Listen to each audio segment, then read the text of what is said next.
Alors, cette nuit, comme je l'ai dit, garde l'eau avec toi. Si tu viens de nous prendre en direct, il faut que tu prennes de l'eau à côté de toi. Prends de l'eau à côté de toi. Prends de l'eau à côté de toi. Tu peux mettre ça dans un verre, tu peux mettre dans un bol. Soit si tu as un bidon d'eau, prends le bidon d'eau avec toi. Nous allons prier cette nuit avec de l'eau. Quelqu'un dit Amen en bien. Dieu va changer ta vie et ton histoire ne sera plus jamais la même. Au nom de Jésus de Nazareth. Amen, amen. Prenez de l'eau, vous qui êtes ici maintenant, prenez de l'eau. Prenez de l'eau avec vous rapidement. Vous allez faire la prière aussi. Amen. Vous allez faire la prière aussi. C'est la nuit que Dieu a choisie pour faire quelque chose d'extraordinaire dans la vie d'un homme, dans la vie d'une femme, au nom souverain de Jésus-Christ de Nazareth. Quelqu'un dit 3 fois Amen, Amen, Amen et Amen. Alléluia. Alors, un aveugle de naissance a rencontré Jésus.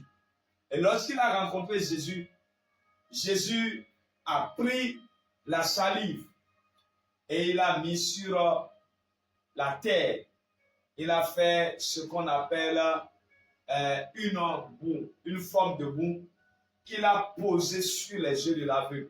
Et après avoir posé sur les yeux de l'aveugle, il lui a dit, va et lave-toi au réservoir de Siloé. Numéro 1. Avec cette eau qu'il a eue au réservoir de Siloé, il s'est débarbouillé et les yeux qui étaient fermés se sont ouverts pour toujours. Ça, c'est la première chose. Le Seigneur m'a enseigné là-bas que par le mystère de l'eau, il arrive à ouvrir tout ce qui a été fermé. Est-ce qu'il y a des choses dans votre vie qui ont été fermées? Quand je parle des choses qui ont été fermées, je parle aussi des blocages. Tout type de blocage.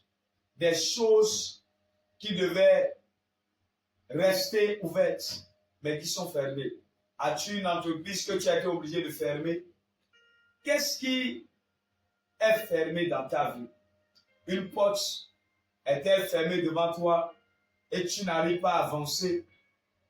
Le Seigneur m'a donné la révélation de ce que, par le mystère de l'eau, on peut ouvrir tout ce qui est fermé. Amen, amen, amen.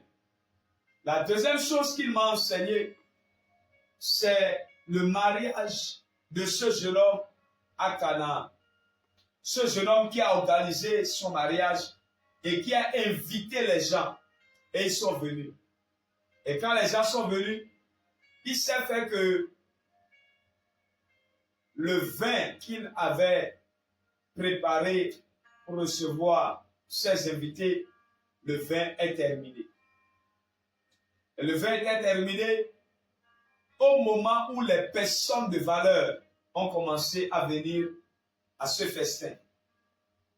Et tout le monde savait que la honte l'avait déjà envahi. Mais Jésus-Christ de Nazareth était là parce qu'il était l'invité de ce jeune homme. Il a appelé ses disciples. Il leur a dit, puisez de l'eau, remplissez les jarres. Et quand ils ont rempli, il a dit maintenant, puisez et allez donner à l'ordonnateur du festin. Mes amis, lorsqu'ils ont puisé l'eau,